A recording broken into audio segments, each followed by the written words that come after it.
Welcome to the House Committee on Corporations. Today is Tuesday, January 24th, in room 203 at the State House, and I'd like to call to order the meeting. Will clerk please take the roll?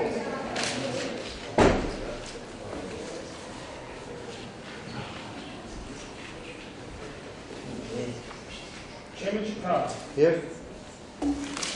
First Vice Chair Messier. Here. Second Vice Chair Johnston. Here. Representative Casey. Here. Representative Chippendale. Representative Gianrusso. Representative Hall. Yep. Representative Kazarian. Speaker Pro Tempore Kennedy. Here. Representative Lima. Boston DD. Here. IBPW. Representative Warren. Present. Representative Grady. Representative Solomon. Here. Representative Williams. President. Chairman, there is a quorum. Thank you. I'd like to apologize to the witnesses that are here today for the condition of the room. It's not certainly, not the best situation, bordering on inappropriate, really, quite frankly. But I appreciate your tolerance while we're, renovating some of these rooms around here. I guess we're going to have to deal with it a little bit, so I apologize. The first thing is we have 3 bills on today's calendar for consideration. First is House Bill 5013. It was heard last week and asked by Representative Corbasi to vacate the forfeiture or revocation of the charter of Apogee Products, Inc. Do I hear a motion to passage? Second. Moved by Representative Williams, seconded by Representative Johnston. Clerk, please take the roll.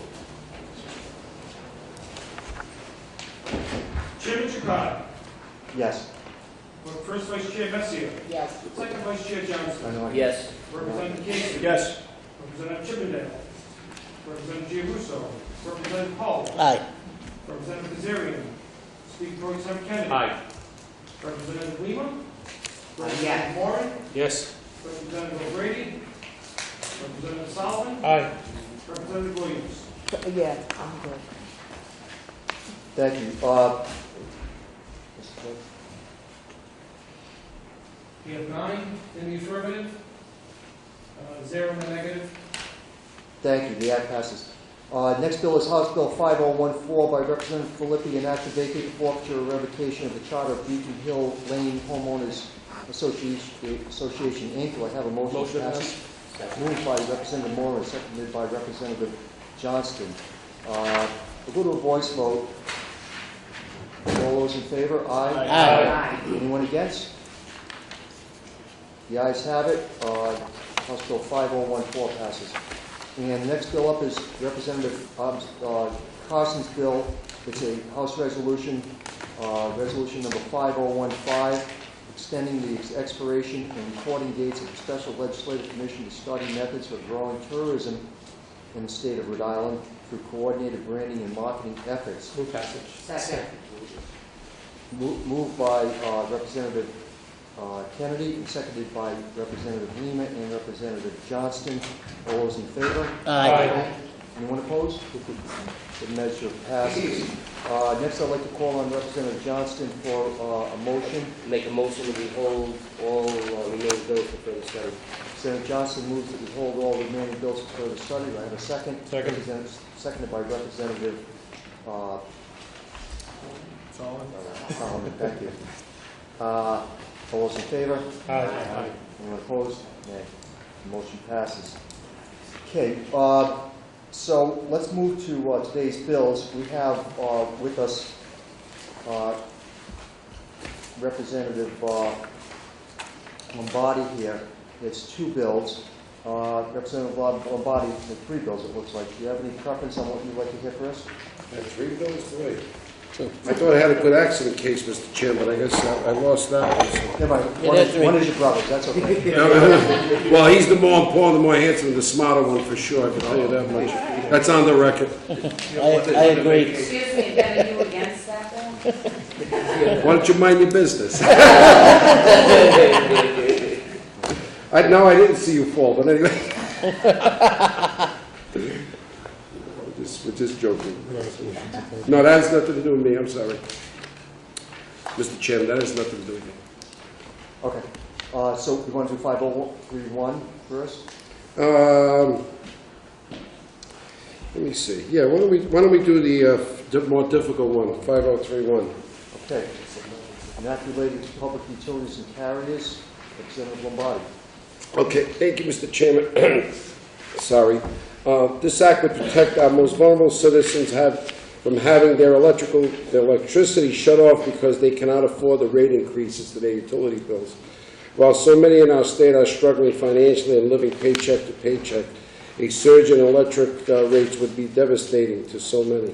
This bill will cap rate increases so our citizens who can least afford increasing electrical rates are able to pay their bills and not be left alone in the dark.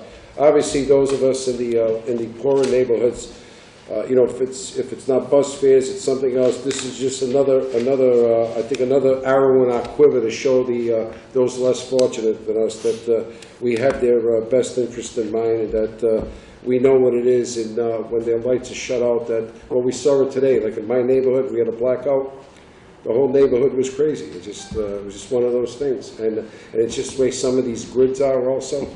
I mean, it started at my law office, no other place on Broadway, and went right into the heart of Federal Hill, into Dominican Manor, which is 100 Atlas Avenue. So again, this is a public safety issue, and it's I think what we're doing, we would be protecting those most in need. Thank you, Mr. Chairman and members of the committee. Thank you, Representative. Any questions of Representative Lombardi? We have written testimony submitted by Cynthia Wilson-Frias from the Public Utilities Commission in opposition to the bill. She is here today. You want to testify?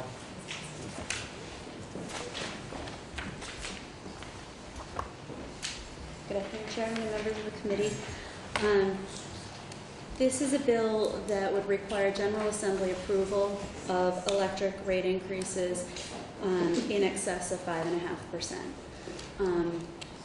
There is a concern that requiring General Assembly review could cause a constitutional concern with separation of powers.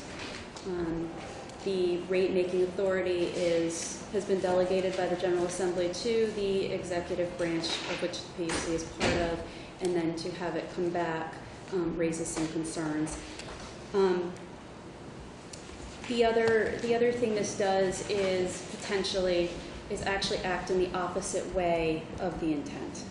So if the utility comes in and asks for an increase and can show that it needs more than 5.5% through evidence, and say they need 10%, and we're only able to approve 5.5%, and there's no General Assembly action, deferral balances will start to grow. Those incur interest, and so once the rate recovery would finally be approved, it actually would be higher. And so unfortunately, the bill acts would have the effect opposite of the laudable intent of the sponsor. Thank you. Any questions for Representative Solomon? Could you just explain what you mean about the deferral basis? So if, let's say the utility, so National Grid purchases electricity on behalf of a good portion of its customers, and so they go out through contract to do that. So you use your electricity, they are buying that electricity. When you pay your bill, you reimburse them, they pay the supplier. If they need to increase rates in order to meet those contractual costs, and we can't give it to them, then those balances will continue to grow on their books. Eventually, they need to be made whole legally. And so interest grows on those balances. And Okay. so that's why it would end up costing more. Okay, thank you. Mm-hmm. Any other questions? Thank you very much. Joan Milas? Is Joan here? Okay. She did register as being against the bill with no testimony. And Frank McMahon from National Grid? Thank you, Mr. Chairman. Ladies and gentlemen of the committee, it's my usual job to be opposed to legislation such as this, so I'm right back here doing it again. Likewise, Representative Lombardi's intention are very, very laudable, as Cindy said. This bill, I think, but for the legal issues, which Cindy talked about already, I'll leave them alone. There are, a multitude of other issues that relate to financial hardships and things of that sort that National Grid participates in that are funded by the rest of the ratepayers in the state. So there are programs and there are lots of things out there that we work, this General Assembly has put in place, for example, relative to, helping people through those financial hardships. So it is a tough issue day in and day out. National Grid takes a lot of heat for price increases. They have to buy electricity. They don't manufacture electricity themselves, so they go out into the open marketplace just like everybody else does. We've seen great competition come into the marketplace. The cities and towns, which you know a lot about, has a buying pool. We've got a bill that will be before your, through another client of ours that you folks passed last year that would give municipalities the option to opt in or opt out, or whether or not groups of neighborhoods can come together and buy their electric power on a more competitive basis. So there are lots of things that are happening in the electric market nationally, and lots of things that are happening here. And we certainly understand the frustration that some of Representative Lombardi's constituents feel. I know, and I'm looking at Representative Williams, Representative Hull, we've had these conversations on numerous occasions. So we're opposed, but we think there are other ways to try to take care of the frustrations that his constituents are feeling. And then, just as an important, I'll leave it with this, we actually filed for a rate decrease a week ago. It was about $0.015 or so on the residential side and about $0.01 per kilowatt hour on the commercial side. So as you may remember, we buy in 6-month blocks. So we filed a week ago, and we're looking forward to the next 6 months. And you'll actually see a decrease in your bill. And in the residential bill, it's about $7.40 or so, roughly, per month that you'll see in a decrease. So markets are competitive. This bill just doesn't hit where it needs to hit. But other than that, Mr. Chairman, happy to answer any questions. Thank you. Representative Williams. Hi. Thank you, Mr. Chairman. You mentioned that there are other ways that you could address, that the sponsor of the bill could address this situation. Mm-hmm. Would you mind sharing with the committee 1, 2, or? Sure. So there are already procedures in place for people who are having a difficult time paying their electric bills. It's through the PUC. It's through a process. I think Representative Hull has had a bill in for a couple of years, and he actually had a constituent that had a really, really bad time with it. And I think as a result of some of his hard work internally, that process has gotten a whole lot better in terms of mechanically and actually working the way people actually live their lives. I think this was a situation. So there are programs within the PUC process, in the rate-making process, that help people pay their bills. I could give you, we have a brochure that we could give you certainly to explain a little bit better than I could right at the moment. But okay. There are programs represented. Thank you. Thank you. Any other questions? Thank you very much. There's no other testimony. That'll conclude the hearing on H5031. Next, we'll go to H5032 by Representative Lombardi. Thank you, Mr. Chairman, members of the committee. This is a bill that I submitted last year, and this one I have heartfelt about this. It kind of hits home with someone in my office's daughter.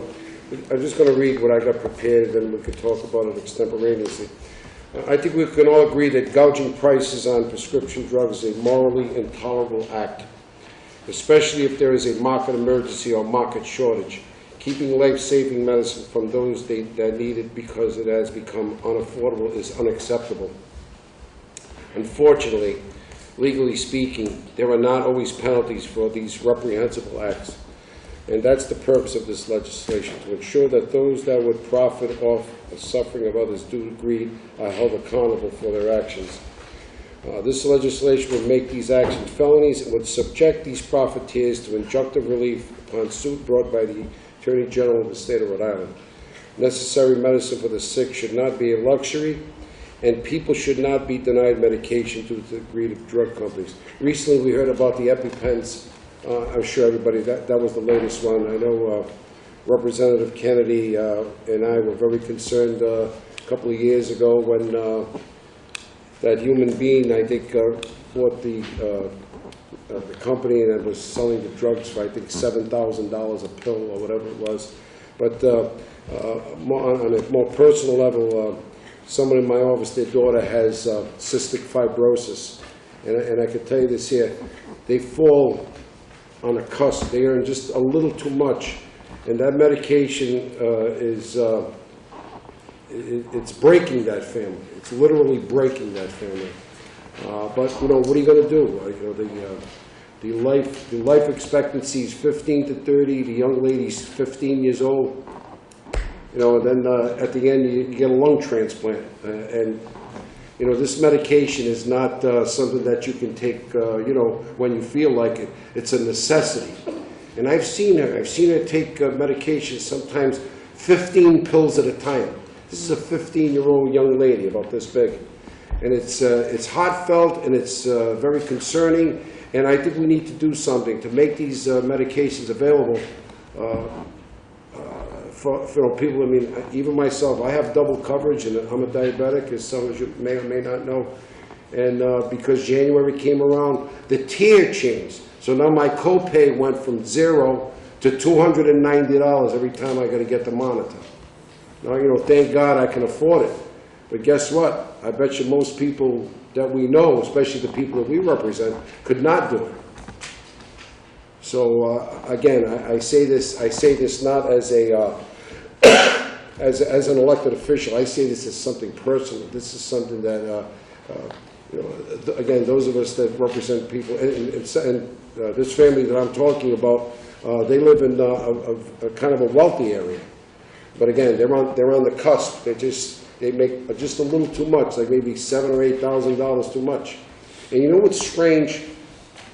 When you know, they talk and they ask for advice, and they said, well, maybe you should do one of two things. Maybe you should quit your job, or maybe you should get a divorce. Like that's really good advice. I tell you, it makes me want to do crazy things. And those of you that know me know I'm capable of doing crazy things. But it makes no sense. It really makes no sense. But and I know Representative Kennedy has a very strong feeling about this. But anyway, if you have any questions, please. I'll endeavor to explain, but I'm just not that. This is more heartfelt than anything else. Thank you very much. I appreciate it. Representative, I have a question. I have a letter from an organization called Pharma in opposition, and they reference federal law, federal standards. Do you know anything about that? No, I'm not. I'm not familiar with that letter. Consistent with any federal law? No, but I just received some information with regard to Vermont. I guess Vermont is really on the forefront, and I'm going to be submitting a bill that says Vermont's drug price transparency law. So there are things. I mean, again, this is just something that to me is a no-brainer. Just it makes no sense that we even have to think about this, and there has to be some penalties if people are profiteering from people's health concerns.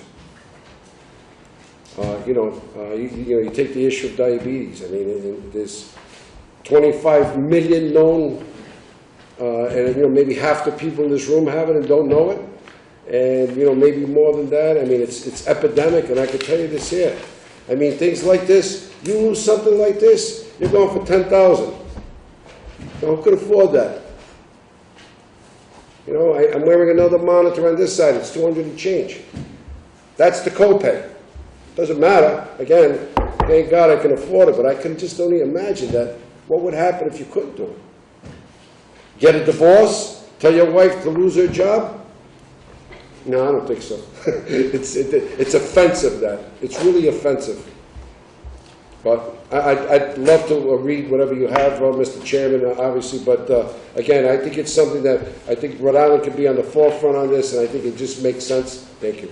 I think it just makes sense. This could be self-serving. I don't know. I'm not judging because I haven't read it, but I get it. Thank you very much. Thank you, Representative. That'll conclude. Is there anybody else who would like to testify? As I said, I do have a letter that was submitted by an organization called Pharma by Brian Jordan in opposition. Got it? Sure. Go right ahead, Brian.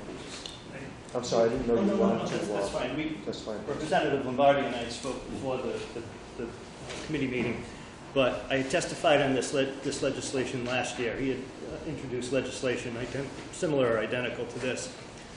Two of the stories you probably heard in the news. One was the guy, and I'll use your words, morally reprehensible. That guy, Martin Shkreli. Martin Shkreli is that former hedge fund trader who bought a pharmaceutical company in part to pay off some of his debts. There was a pill called Daraprim that's used primarily to treat AIDS patients, toxoplasmosis. It was $7.50 a pill. He jacked the price up to like $750 a pill. You probably saw him in front of Congress, just had that smirk on his face. 16 years of Catholic school, if I had that smirk on my face, it would have been belted off. That guy, I said in committee last year, he's a punk. He is not representative of this industry. The more recent controversy is with EpiPen. I don't think the woman who is the CEO, who's the daughter of a U.S. Senator from West Virginia, I wouldn't say she's as punk-like as Shkreli, but it's the same kind of story. They're outliers in an industry. They pretty much have a monopoly on the medicine or the medication they're making. The epinephrine, EpiPen's very convenient. Epinephrine, it's produced by other companies. But I will say, that's not representative of this industry. There's a whole host of factors. Some people, it costs too much to get in. You need FDA approval to get into the industry, to manufacture a pill like that. But the outrage has been heard. It's been heard by people in Washington. The price of that Daraprim has come down. There are now competitors making EpiPens, and I salute that. What they've done, the bad name that they've given is outrageous. I've stood here for 24 years, primarily for Blue Cross, and I had to defend a lot of issues. This is indefensible. What they've done is indefensible. So the price of medicine is going up. It's the same for doctor's visits, for health insurance premiums, for hospital costs. Drugs, throw that in there too. But these outliers are morally, reprehensible. There's no defense for that. Thank you. Any questions? Thank you. That'll conclude the testimony then on page 502. Thank you, Mr. Chair. Thank you, Representative. And next we'll go to Representative Craven's bill. Page 5012, that related to insurance surprise bills for medical services. Representative Craven. Thank you, Mr. Chairman. For those of you who are not familiar with this particular bill, it was submitted last year. There are a lot of stakeholders that I've discovered since especially refiling this bill this year that have an interest in weighing in on how to solve this problem. Let me start by saying that it has been my impression that from the Attorney General's office to the Insurance Commissioner to Blue Cross to the Rhode Island Physicians Association and Steve DeToy all see it as a problem. So let me define the problem first. You have health insurance. You are either out of network, in other words, in another state, and there is an occasion, or you are electing to use a doctor in Pittsburgh. I have a close friend who just had, his wife just had a double lung transplant yesterday in Pittsburgh. And the provider that you have chosen is not part of the network of your insurance company. The surprise billing happens when you don't know that's the problem. The surprise billing really happens when you break your leg in Florida and you're not going to fly back on an airplane to Rhode Island and go to Rhode Island Hospital. You're going to get it fixed in Florida. Then you find out that the provider did not accept your insurance, or the doctor is not part of the group, or whatever it might be. You're now, as we speak, left with fighting it out on your own. Usually with a hospital or a server, some service having been provided in another jurisdiction. This bill, as it is constituted right now, provides for a method by which that dispute can be resolved, and that the Attorney General's office is involved. They will testify. They have some concerns that might take some language changes as it relates to federal law limiting their ability to get involved with this issue, but not unsolvable. Steve DeToy contacted me today, who indicated that the physicians are approaching it. We don't need a dispute resolution. We would like to agree to a percentage of the bill that would be paid by your insurer, and that it would be agreed to by all the insurance carriers, health insurance carriers that do business here in Rhode Island. So this bill is outlined before you, may take some significant sub-A's, sub-B's, and sub-C's. So you're not going to hear the whole story tonight, especially because Steve is not available to present his version of an alternative to, we don't need to dispute it, we will simply come to an agreement that 80% of the bill will be paid. But this bill is designed, provides for, to create a billing dispute resolution process for Rhode Island with health insurance for emergency services and surprise bills of medical services provided or performed by an out-of-network health care provider. The legislation gives Rhode Island's Health Insurance Commissioner the power to create a process for disputed or surprise medical billing to insured patients who receive care from out-of-network providers, either during planned hospital stays or for emergency medical care, whether within or outside of the state. The language is modeled after similar laws in place currently and active in Connecticut, Florida, and New York. It's unfortunate that in today's world, the financial distress and ruin that can be caused by surprise billing, which cripples families, and some of you probably read a couple of articles in the Providence Journal in the last month or so about one such family from Westerly. It cripples families' finances even if they do have health insurance. My hope is that this legislation can ease the financial burden on Rhode Islanders when medical emergencies and surprise take place without sacrificing needed, potentially life-saving care. I'll be happy to answer any questions. Representative Kennedy. Thank you, Chairman. I've been following this issue for a while, and I think the other way to explain the surprise billing is you decide you're going to need some type of major surgery after consultation with your doctor. You meet with your doctor. You meet with whoever's going to provide the surgery. You even meet with some of the nurses that are going to be in there, who are there to assist the doctor and to basically comfort you, so to speak. And then, during the surgery, another doctor comes in to look at the x-rays, and he is not in your network. You met every single person that was supposed to be involved with this, but because they might have found a complication and they asked this doctor to come in and look at your x-rays, suddenly you get a surprise bill. And it's going to be for a substantial amount of money. And that's the whole genesis of this bill and why something has to be done, because whether it's you or it's your constituent, you shouldn't be susceptible to having to now deal with a bill that you were not even expecting, and that could be worth thousands or tens of thousands of dollars. So, can I ask you, Representative Kennedy, so what's been happening then is the entire bill for everybody is for the out-of-network part, or just No, that just that one person.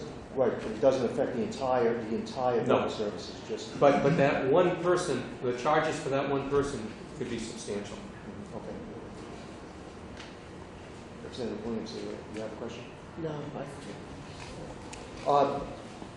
No, I did read over this bill, Representative Craven, and it seemed to me that the process itself is really, pretty straightforward and fair, and the type of process you would expect in any kind of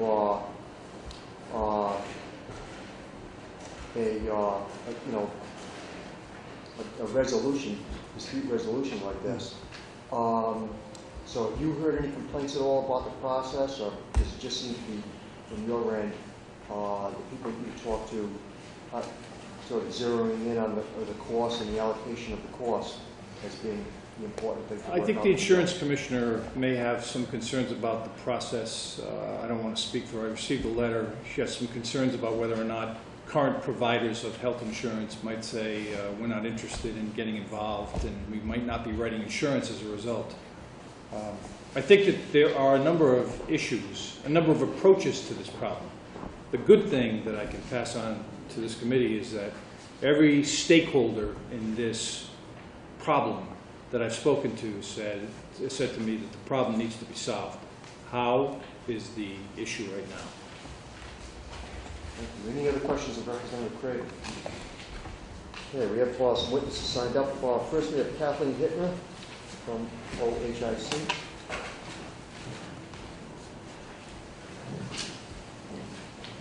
Hello.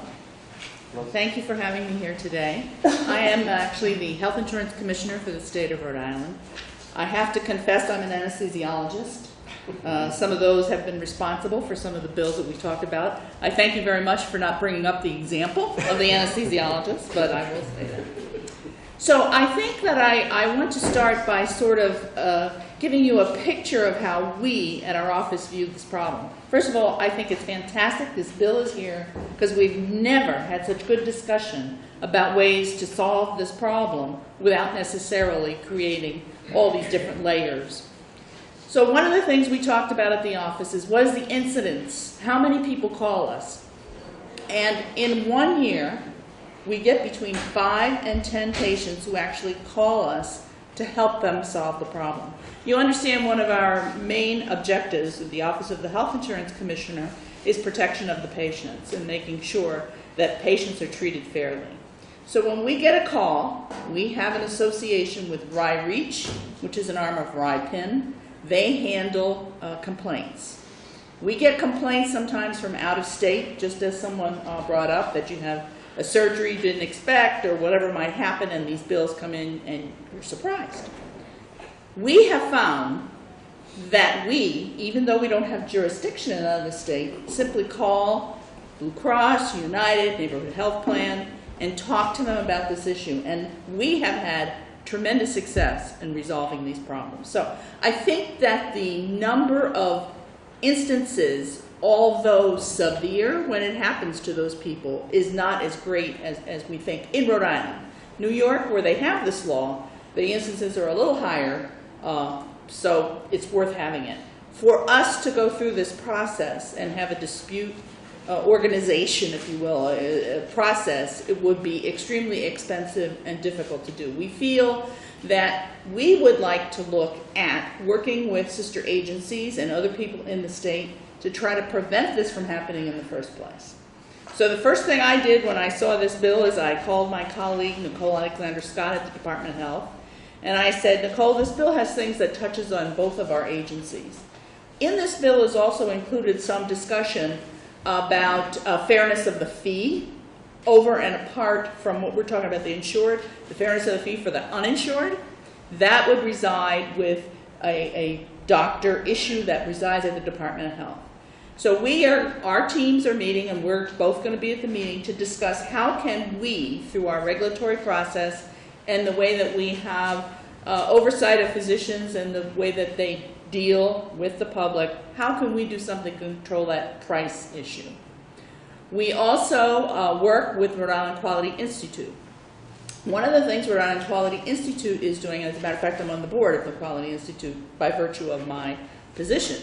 One of the things they're doing is a provider directory, which will be the most up-to-date provider directory in the state. So people will much more easily be able to determine before the surgery, before whatever procedure, if that provider is in their network. And there is a lot of confusion. Ladies and gentlemen, the public, it's so confusing. Who's in the network, who goes out of the network, who resides from the network.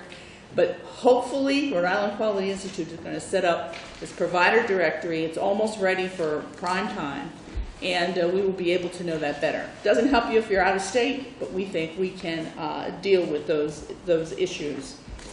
I will tell you that the National Association of Insurance Commissioners, you've been to many of their meetings, they have been discussing this issue, and some of the states have big problems, particularly as it relates to helicopter transport of a patient. The patient gets helicoptered, maybe they didn't need to be helicoptered, maybe they did, but the fees are hundreds of thousands of dollars. And so that, for them, that is the thing they're focusing on with the surprise billing, that the helicopter people have to notify ahead of time what the fee is and what alternatives are. So I guess what I want to say is this is getting some national attention from the Association of Insurance Commissioners, and we're hoping to address it there. So what I think trying to stop it before it happens by working together with the Medical Society, with the Health Department, with the Rhode Island Quality Institute, with the carriers, I think we can solve this issue without creating a complex organizational structure, which very frankly, we don't have in our office the staff or ability to carry out.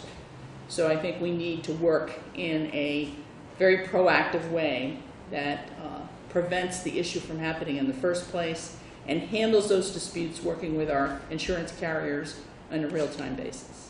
Commissioner, can we go back to your first point? You said Yes. your office works out most of these things on their own and has a very, pretty good record of being able to do that. Yes. Is there something specific in this bill that you think prohibits you from continuing to do that if this was enacted? I don't think there's anything in this bill that prevents us from continuing to do that, but the dispute resolution thing that needs, the dispute resolution process that is outlined here is quite complex and would take a lot of work to set up and to figure out how to manage. I got that point, but do you think that you would be, like, the parties wouldn't want to take part in just your informal method that you use now to do it? Do the part, I believe your first statement was that your office has got a pretty good record of Right. working these things out now. Yes. So I'm trying to figure out if you think that will stop if this was.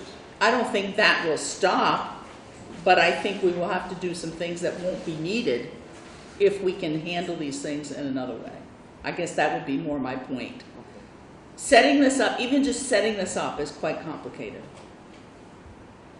And I think, as I said in the beginning, kudos, because we got to discussing this with many different people, and I think we'll come up with some things that will help to provide some more consumer protection than we have now. Representative. I was just wondering, what amount of people go ahead and pay these bills without looking into getting help or finding out why they have gotten the bill? Is there a large percent of people who just... I would have no way to know that, but generally, people do call if they have an issue. Even people who can afford to pay the bill will call to get some resolution. If they don't call us, they will call the carriers. And many times the carriers will take care of that before it ever gets to a point where they feel they need to go to a government agency to get the help they need.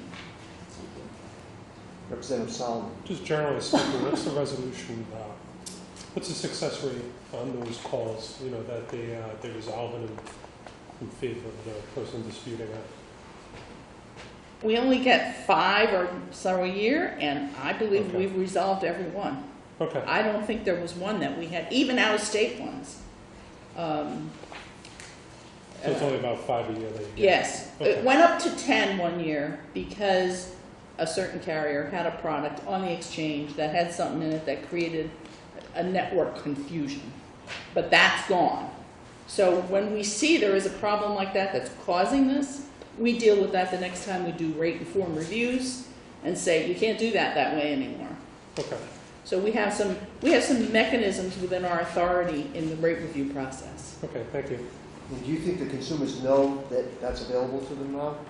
Yes, I think It's not like consumers. there's another 100 cases that aren't going through because people just didn't know enough to do it. No, sir. I do not believe that is the case, and we have asked around other states, even those who New York, I have the number somewhere that New York has, but it's not really that big of a number. It's bad when it happens, so it's a big deal and needs attention, but it doesn't apply to that many people. Thank you. Any other questions of the commission? Thank you very much. Thank you. Joan Milas. Nope, wrong list. Stephanie Federico. Chairman, we just provided written testimony on behalf of Neighborhood Health Plan and will not be speaking today. Okay, thank you. Neighborhood Health Plan provided written testimony opposed. Richard Beretta from Tufts. Thank you, Mr. Chairman. Our position pretty much corresponds with that of the insurance commissioner. Issue of surprise billing is one that needs to be addressed, and we're supportive of the parameters for payment defined in the bill. Our only concern is what was raised by the commissioner in terms of what we would call a somewhat onerous process and in terms of dispute resolution, because it's our position that if the first 2/3 of the bill are instituted, you wouldn't need that dispute resolution. But we're generally supportive of the first 2/3 or 3/4 of the legislation. Thank you. Any questions for Mr. Perretta? Okay, thank you. Sean Downey from Blue Cross. Thank you, Mr. Chairman, members of the committee. I represent Blue Cross Blue Shield of Rhode Island and have for the last 13 years. As the commissioner properly noted, this is not a big issue in Rhode Island, and there's a couple of factors behind that. Before she gets the call, we get the call from a member that gets a surprise bill. And we, in most cases, try to hold our member harmless. And just to give a little bit of background on what we're talking about. So we have a network of providers, and those networks provide our members with a severe discount off of charge. But providers charge to the public when they're not in a network is sometimes twice as much as what we've negotiated as a rate. Just like AAA gets a better rate for its members when they go to a hotel or rent a car. So we get a better rate for our members, but the provider has to be in our network. A provider outside of our network can charge that member anything they want, and it can be a balance bill above what we would negotiate on behalf of the member. So, typical example, a member goes in for some surgery. It's a network hospital, one of our provider hospitals. All the providers are in the network, and we'll even leave the anesthesiologist off the example. They send out a sample of the member's pathology to a pathology lab that's not on a network. That member gets a $10,000 bill. That's happened to a family member of mine, so I'm familiar with this issue. But again, we attempt to hold the member harmless. What we'd like to do is commend the sponsor for teeing up this issue. It is a growing problem. It is not going away, and there are ways to address it. As a Blue Cross Blue Shield of Rhode Island, we're part of a National Association of Blue Cross plans. Over 100 million people are covered by Blue Cross plans around the country. So we know what the experience has been with the other 12 states that have passed similar legislation. There are 4 different ways to handle this issue. We think that a combination that might work well is of some of the states, and I've had a very impromptu, unscheduled meeting with the sponsor today, and I thank him for seeing me without a scheduled appointment. But we think we can offer some suggestions as to how to address this in a way that protects the member, and that, the bottom line, is the intent of the sponsor, I'm sure, and the intent of the committee. One thing I'd like to bring to the committee's attention, and I'll wrap up, is the issue of emergency services. So if a member of Blue Cross Blue Shield of Rhode Island is anywhere in the country and receives emergency services in an emergency room or an urgent care center, the ACA required that that member be provided a fixed cost for an out-of-network provider. What that means is it's based off of what Medicare would pay for that service. And so that was adopted into Rhode Island law when we adopted the changes to the ACA. So that currently protects all the members that are in out-of-network because of an emergency situation. What we're really talking about fixing with this bill, and again, I commend the sponsor, is the problem when someone goes into to have a service, and unbeknownst to them, they get provided services from an out-of-network provider. We think there should be some responsibility on the provider community to inform the member that there may be an out-of-network charge that they find on their bill because they have out-of-network providers in their provider community, in their facility. So that's the kind of thing we'd like to see this legislation reflect, and I'd be happy to answer any questions. Thank you. Any questions for Mr. Donovan? Thank you very much, Sean. Thank you. Terry Martesian? Chairman, Terry Martesian, representing America's Health Insurance Plans. It's a national trade association that represents the health insurers, and the insurers that spoke before me today are members of the association. We concur there is a problem, but we think it can be solved.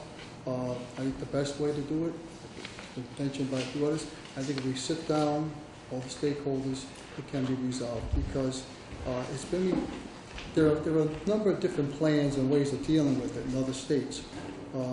And I think if we take a look at those, and I think the NAC Commissioner, correct me if I'm wrong, the NIC, I think, came up with model legislation. So I think we have a lot to work with, and we can get this resolved and come back.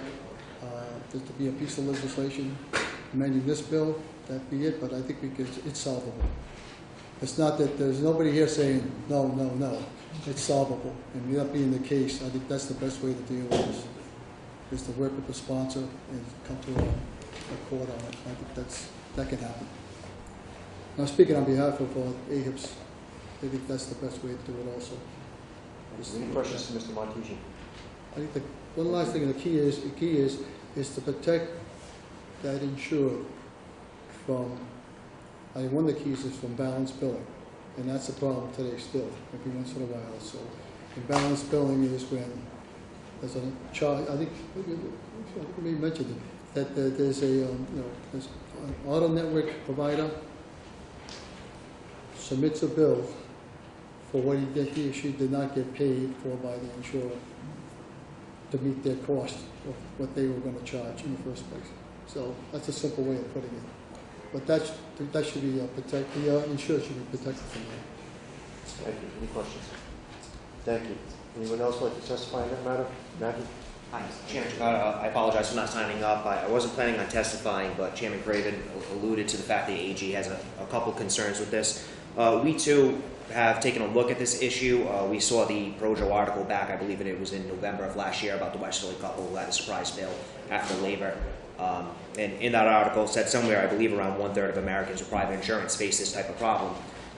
So we commend Chairman Craven on putting forward this bill. We think it's an admirable issue to take on. Our issue with the bill specifically is he adds a couple provisions to the Deceptive Trade Practices Act.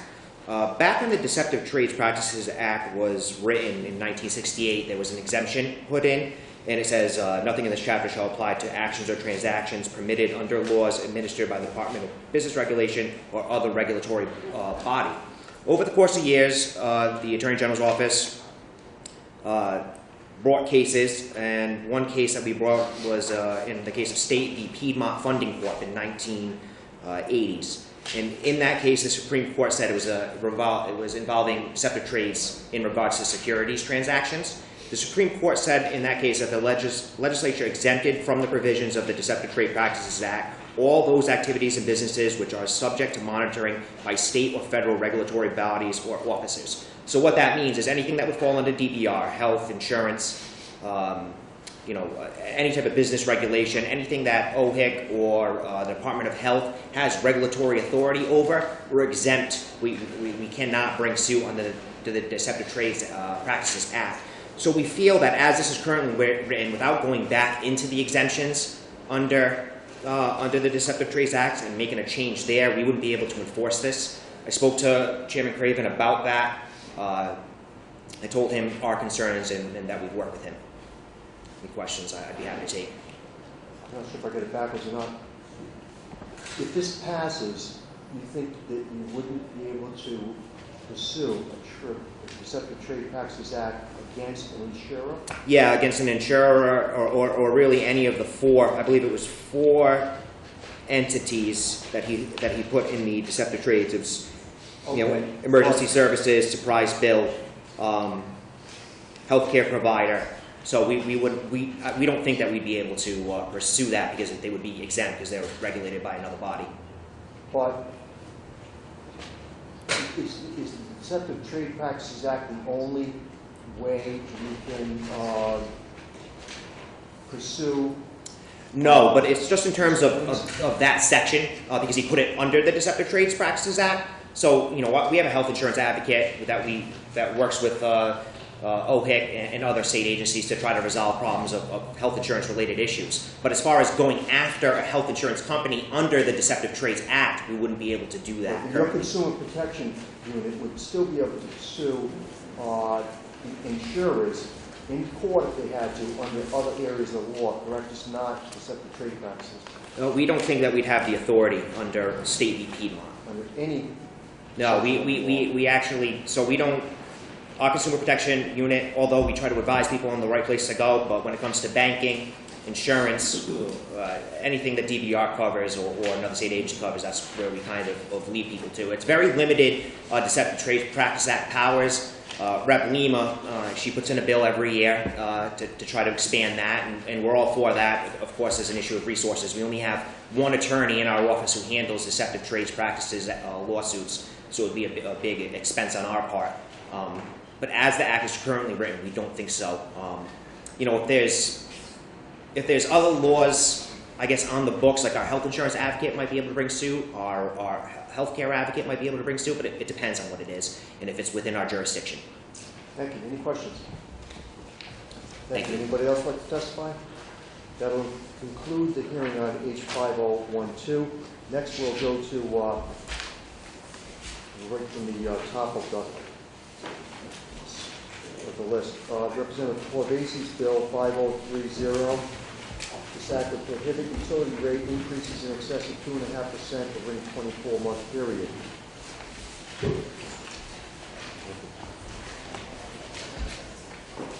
And give me 1 second. Representative Corbasi is not here. Let's see if we can get a little better.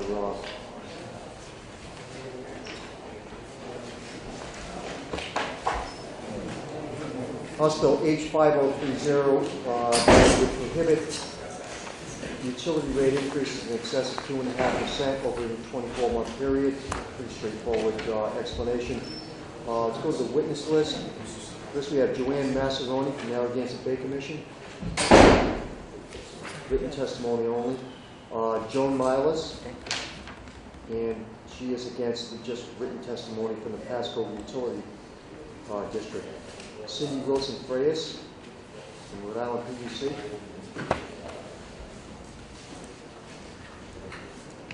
This one's a little different from the prior rate cap bill. This applies to all of the regulated utilities. This one also applies to competitive telecommunications carriers. What this does, this has a couple of concerns for us in terms of there are certain laws that require the Commission to approve annual reconciling factors for the utilities in order to implement certain programs. For example, a lot of the renewable energy programs, energy efficiency, purchase of energy. Each of the utilities, the water utilities, have infrastructure replacement programs. They have to file plans with the Department of Health, and then they come to the Public Utilities Commission with rate requests to support those programs. The one that I point out in the letter is the electric and gas company both have infrastructure safety and reliability plans that they propose each year for certain infrastructure work. On the gas side in particular, almost all of the budget is to replace leak-prone pipe. Gas mains, we don't want them leaking. Looking at just year-over-year fiscal 17 and fiscal 18, which is currently before the Commission, the increase over the 24-month period would be 5% just for that program, just to replace the leak-prone pipe, which is a public safety issue. So the two concerns really are that this law sort of appears to conflict with other laws on the books, but also that it potentially puts at risk health, safety, and the ability of the utilities to provide their service. Thank you. Any questions? Cindy? Thank you very much. Michelle Cipriano from Verizon. Thank you, Chair and members of the committee. I provided written testimony as well. So we go in front of the Division of Public Utilities and the Commissioners for any rate increases, which actually for regulated phone service, we probably haven't had a rate increase since 2007, so it's been about 10 years. It's such a highly competitive marketplace, too, that dictates a lot of the pricing of the phone service. And many folks are concerned about the most vulnerable population, those that are on public assistance, et cetera. So there is a lifeline program available to those. They would fill out a form. It's actually a federal program, and they can get their phone services based on their income levels. And that actually does afford to landline, wireless, and will be internet as dictated by the FCC recently. I'm available for any questions if you have any. Any questions for this Donald? Thank you. Frank McMahon, National Grid. So, Mr. Chairman, Mr. Committee, I do not have much more to add after Cindy's testimony. We basically would have covered the same things, but we're opposed for all the reasons already articulated. Thank you. And Patty Octo from AT&T. She has submitted written testimony in opposition. Anyone else like to testify on H5030?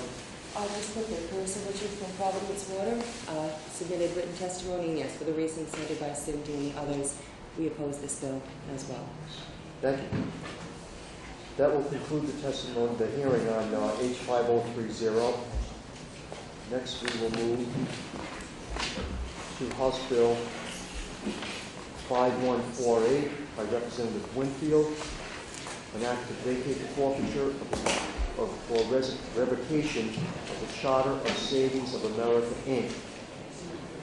There is no one signed up for this bill to testify, and Representative Winfield is not here. Any comments or questions? That will conclude the hearing on H5148. Next, we will move to Senator Algiers' bill, Senate Bill 12, an act to vacate the forfeiture or revocation of the charter of A&L Publications, Inc. No one has signed up to testify on that. There's no Representative Williams. Sorry, go ahead. Yeah. That will conclude the testimony, the hearing, rather, on Senate Bill 12. Next, we'll go to Senator Crowley's bill, Senate Bill number 13, an act to vacate the forfeiture or revocation of the Charter of Friends Association of Pawtucket, Inc. No one has signed up to testify on that bill. There's no testimony. That will conclude the hearing on Senate Bill 13. Next, we'll move to Senate Bill 14 by Senator Chacon, an act to vacate the forfeiture or revocation of the Charter of Harvest Outreach Ministries, Inc. No one has signed up to testify on that bill either. That will conclude the hearing on Senate Bill 14. And we'll go to Senate Bill number 15 by Senator Lombardi, an act to vacate the forfeiture or revocation of the Charter of Balloons over Rhode Island, Inc. No one signed up to testify on that bill either. That will conclude the testimony on that bill. Any other matters? Any of the members? A motion to adjourn? Moved by Representative Solomon, seconded by Representative Williams and Representative Johnston. That concludes today's hearing. Thank you all very, very much. Appreciate it.